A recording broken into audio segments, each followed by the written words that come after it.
Hello प्यारे बच्चों, एक बार सभी स्टूडेंट आ जाइए फटाफट। आज हम कवर करेंगे अंतर्राष्ट्रीय बुकर पुरस्कार 2025। ठीक है, तो भाई ये क्लास जो है ना मुझे दोबारा रिकॉर्ड करनी पड़ रही, क्योंकि इससे पहले जो है ना माइक से ही नहीं लगा था और मतलब जो है मेहनत बेकार चली गई थी। ठीक है, आइए सभी एक बार।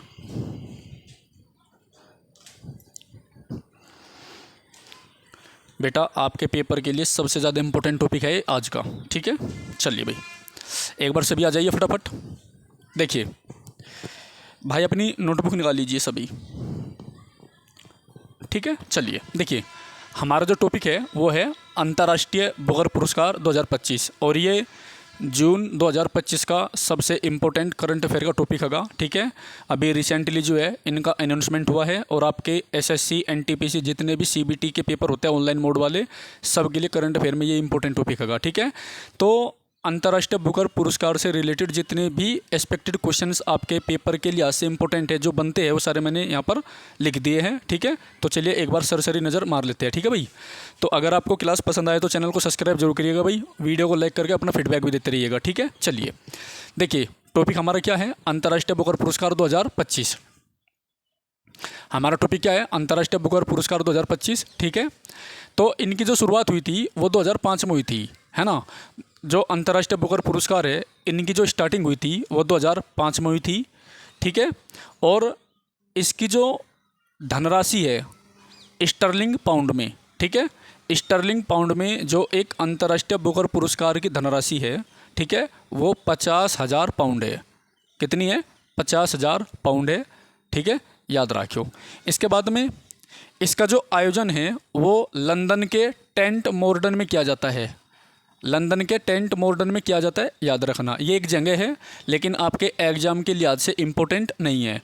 ये ठीक उसी प्रकार है जिस प्रकार जो ऑस्कर पुरस्कार होते हैं उनकी घोषणा अमेरिका में कैलिफोर्निया के डोल्बी थिएटर में की जाती है। ठीक है, अमेरिका के कैलिफोर्निया के, ठीक है, डोल्बी थिएटर में की जाती है। ठीक है, याद रखना। और आपको पता ही है जो लंदन है आपका, लंदन जो है आपका ये टेम्स नदी पर है बेटा। कौन सी नदी पर है? टेम्स नदी पर है, याद रखना।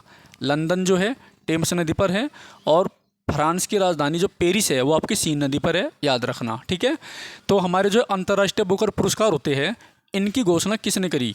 ठीक है, 2025 का जो अंतर्राष्ट्रीय बुकर पुरस्कार है इसकी घोषणा किसने करी थी? तो इसकी घोषणा जो है मैक्स पोर्टर द्वारा करी गई है भाई। किसके द्वारा करी गई है? मैक्स पोर्टर द्वारा करी गई है। ठीक है, ये कोई फेमस पर्सनैलिटी होगा वहाँ का। ठीक है, चलिए 2025 का अंतर्राष्ट्रीय बुकर पुरस्कार किसको दिया गया है? ये 100% इंपॉर्टेंट क्वेश्चन आपके पेपर के लिहाज से। ठीक है, आपसे डायरेक्ट ये पूछा जाएगा कि 2025 का अंतर्राष्ट्रीय बुकर पुरस्कार किसको दिया गया है? तो किसको दिया गया है? बानू मुश्ताक को दिया गया है।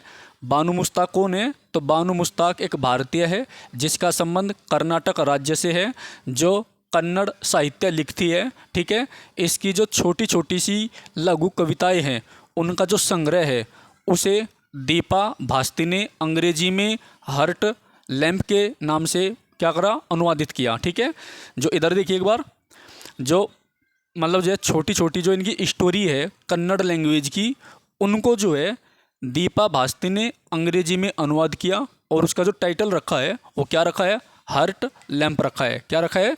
हर्ट लैम्प रखा है। और इस हर्ट लैम्प को ही जो है 2025 का अंतर्राष्ट्रीय बुकर पुरस्कार दिया गया है। ये 100% इंपॉर्टेंट है आपके पेपर के लिहाज से। ठीक है बेटा, याद रखियो। आपके पेपर में कौन सा क्वेश्चन आएगा मैं आपको तुरंत ही बताऊंगा, याद रखना। और इम्पोर्टेंट है इसलिए चैनल को सब्सक्राइब जरूर करें अगर आपको करंट अफेयर से डर लगता है भाई। ठीक है, यहाँ तक निपटा। ओके, इसके बाद देखिए दुनिया के कोई भी जो साहित्यकार है, ठीक है, अपने अपने देश की जो लैंग्वेज होती है उसमें अपने साहित्य स्टोरी लिखते हैं, उपन्यास लिखते हैं। लेकिन अगर अपने देश की साहित्यिक स्टोरी को अंग्रेजी में अनुवाद किया जाता है तो अंग्रेजी भाषा के लिए अंतर्राष्ट्रीय बुकर पुरस्कार के देने की जो शुरुआत है वो 2015 से हुई थी। ठीक है, यानी 2015 से पहले जो अंतर्राष्ट्रीय बुकर पुरस्कार है ये केवल लिमिटेड कंट्री के ही लेखकों को दिया जाता था। ठीक है, जो ओनली इंग्लिश में लिखते थे। लेकिन 2015 के बाद में, ठीक है, पूरी दुनिया में जितनी भी लैंग्वेज है, अगर कोई लेखक अपनी लैंग्वेज में मतलब जो स्टोरी लिखता है और उसकी स्टोरी को अंग्रेजी में कन्वर्ट किया जाता है, अंग्रेजी में अनुवाद किया जाता है, तो उसके लिए भी पुरस्कार देने की शुरुआत जो है 2015 से होगी थी। ये यहाँ पर साफ साफ लिख रहा, ठीक है। इधर आइए, देखो 2022 का अंतर्राष्ट्रीय बुकर पुरस्कार, 2022 का अंतर्राष्ट्रीय बुकर पुरस्कार जो है गीतांजलि श्री को दिया गया था भाई। गीतांजलि श्री बहुत इंपॉर्टेंट है, ठीक है। गीतांजलि श्री को दिया गया था, याद रखना, ये काफ़ी इंपॉर्टेंट है गीतांजलि श्री। और ये कौन थी? ये भारत की थी भाई, ठीक है। और इनको जिसके लिए ये पुरस्कार दिया गया था उसका नाम है टॉम्ब ऑफ सैंड, ठीक है। अगर आप कंपटीशन एग्जाम की तैयारी करते हैं तो आपने इसके बारे में पढ़ा होगा। और उस दौरान ये छोटे से लेके higher exam, even UP PCS तक का जो एग्जाम था उसमें इसके बारे में क्वेश्चन पूछा गया है, ठीक है। तो 2022 का अंतर्राष्ट्रीय बुकर पुरस्कार जो है गीतांजलि श्री को दिया गया था, टॉम्ब ऑफ सैंड के लिए दिया गया था, और ये वेरी इंपॉर्टेंट है, ठीक है। इसके बाद पहला लघु कथा संग्रह जो है आपका हार्ट ऑफ लैम्प है, ये मैंने आपको बता ही दिया है। हार्ट ऑफ लैम्प के लेखक कौन है? दीपा भास्ती है, ये दीपा भास्ती है, ठीक है। चलिए, अब जो 50,000 पाउंड की जो धनराशि मिलेगी ना, ये दोनों के बीच में 50-50 के रूप में जो है डिवाइड हो जाएगी, ठीक है। याद रखो इस बात को भी। कन्नड़ से इंग्लिश में अनुवाद दीपा भास्ती ने किया था, ये मैंने आपको बता दिया। 2023 का जो अंतर्राष्ट्रीय बुकर पुरस्कार है वो जॉर्जी गोस्पोडिनोव को दिया गया भाई। किसे दिया गया? जॉर्जी गोस्पोडिनोव को दिया गया। ये बुल्गारिया की है और बुल्गारिया की जो राजधानी है सोफिया है, ये भी आप याद रखना, ठीक है। और जॉर्जी गोस्पोडिनोव को जो है ना टाइम शेल्टर के लिए दिया गया। किसके लिए दिया गया? टाइम शेल्टर के लिए दिया गया, याद रखना, ठीक है। 2024 का अंतर्राष्ट्रीय बुकर पुरस्कार जो है जेनी अर्पनबेक, ये आपका वेरी इंपॉर्टेंट है, इसको भी आप थोड़ा सा ध्यान से देखिएगा। 2024 का अंतर्राष्ट्रीय बुकर पुरस्कार जो है जेनी अर्पनबेक को दिया गया है, और उनका जो उपन्यास है उसका नाम क्या है? कैरोस। किसके लिए दिया गया? कैरोस के लिए दिया गया, ठीक है, याद रखना।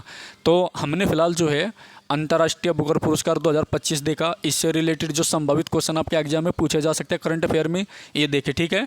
वीडियो ज़्यादा बड़ी नहीं है। अगर आपको मतलब जो है ये क्लास पसंद आई हो या ये क्वेश्चन अच्छे लगे हो तो आप चैनल को सब्सक्राइब करके थोड़ा सहयोग जरूर दीजिएगा, लाइक जरूर कर देना और कमेंट करके फीडबैक जरूर देना, ठीक है भाई। फिर मिलता है एक नए टॉपिक के साथ में, तब तक के लिए थैंक यू।